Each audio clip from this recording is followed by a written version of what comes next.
म्हणणार आहे, पण त्याचं थोडीशी पार्श्वभूमी सांगते. कारण इथे आलेल्या तरुण मुला मुलींनी काही ती फुलराणी हे प्रसिद्ध नाटक बघितलं नसेल, तर पु ल देशपांडेंनी खूप वर्षापूर्वी ती फुलराणी लिहिलं होतं आणि ते खूप छानपणे सादर केलं होतं. आता भक्ती बर्वेंनी जे त्याच्यात स्वगत केलंय ते मी माझ्या पद्धतीने सादर करायचा खूप प्रयत्न करीन.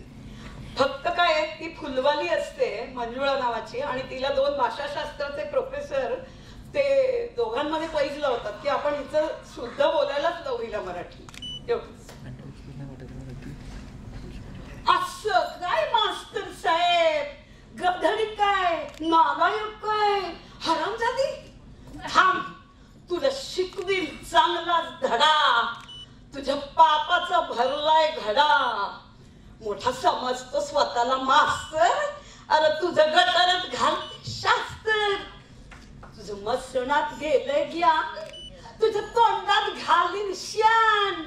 तुझं ग तुझं ख तुझं ग तुझं घ, अरे मोरा घेतोय पैजेचा विडा.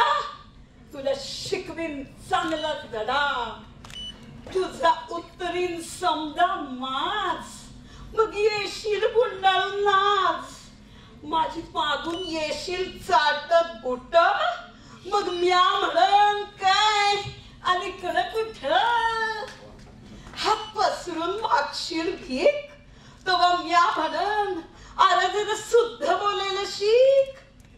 मग उचलून हात सांगेन बाहेर मुकट, चल बाहेर मुकट. उगा वळवळ करतोय किडा, तुला शिकवीन चांगलाच धडा. तुला दाखवीन बघ माझा तोरा, अरे तू बघशीलच माझा तोरा.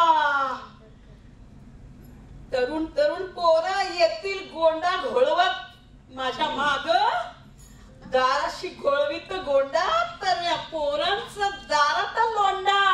हाय मंजू, हाय दिलीप, हाय स्वीटी, हाय.